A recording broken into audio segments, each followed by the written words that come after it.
আসসালামু আলাইকুম। আশা করি সবাই ভালো আছেন। আমিও ভালো আছি। আচ্ছা, নতুন একটা ভিডিও নিয়ে আসলাম আপনাদের মাঝে। How to call Oracle RDF report with parameters in Oracle Apex। আসলে আমি Apex এখন পর্যন্ত যত রিপোর্ট করেছি সব BI অথবা HTML দিয়ে করা। বাট একজন ভাইয়ের অনুরোধে RDF রিপোর্ট কিভাবে কল করতে হয়।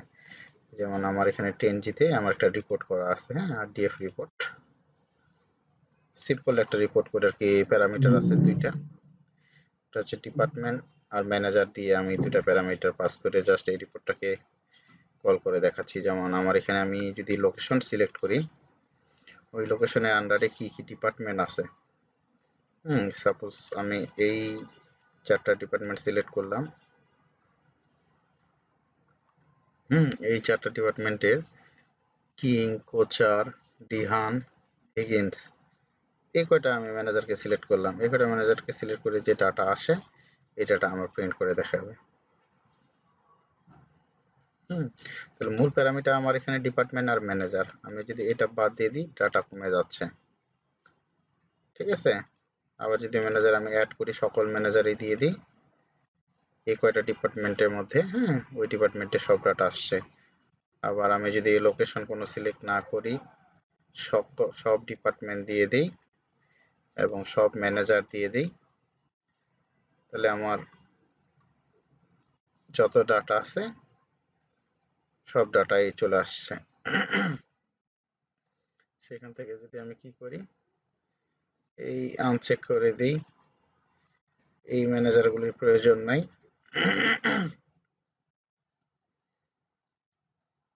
এই কয়টা ম্যানেজারকে নিয়ে আমার যে কয়টা ডাটা আছে সেটা দেখবো আমি, সেটাও আসবে আমার।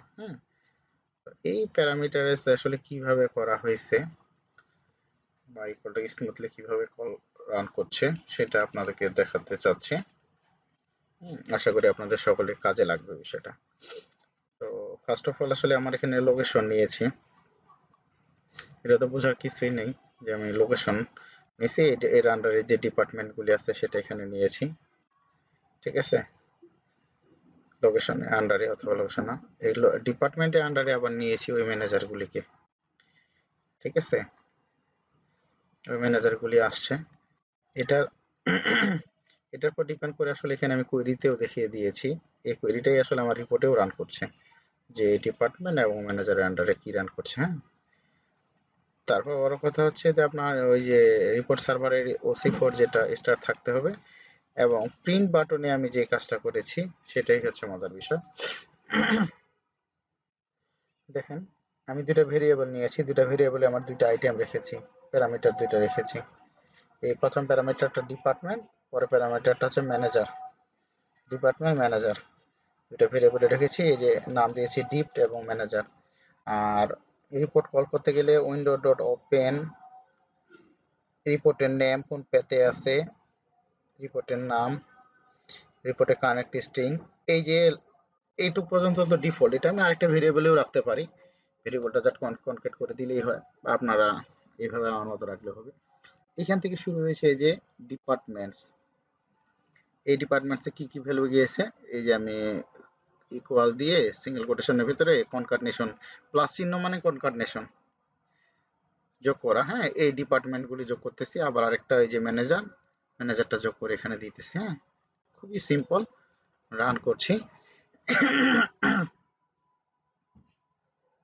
রান করে আমার এটা ওপেন হয়ে যাচ্ছে।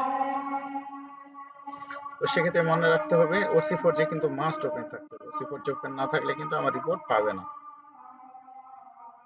রিপোর্ট সার্ভারে এক কথায় যে রিপোর্ট সার্ভারটা আমরা যেহেতু RDF OC4 যে এটা ওপেন না থাকলে রিপোর্ট পাবে না। সাইট ক্যানট ওপেন করে দিয়েছি, ওপেন করে দিলে এটা পাবে।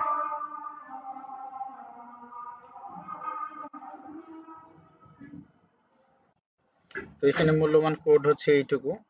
এই কোডটা আমি অবশ্যই শেয়ার করে দিব আপনাদেরকে, কিভাবে আসলে কল কল করা হয়েছে। আপনারা আপনাদের যে আশা করি এটা সবাই বুঝতেই পেরেছেন, প্যারামিটার কিভাবে পাস করতে হয় সেটা বুঝতে পেরেছেন।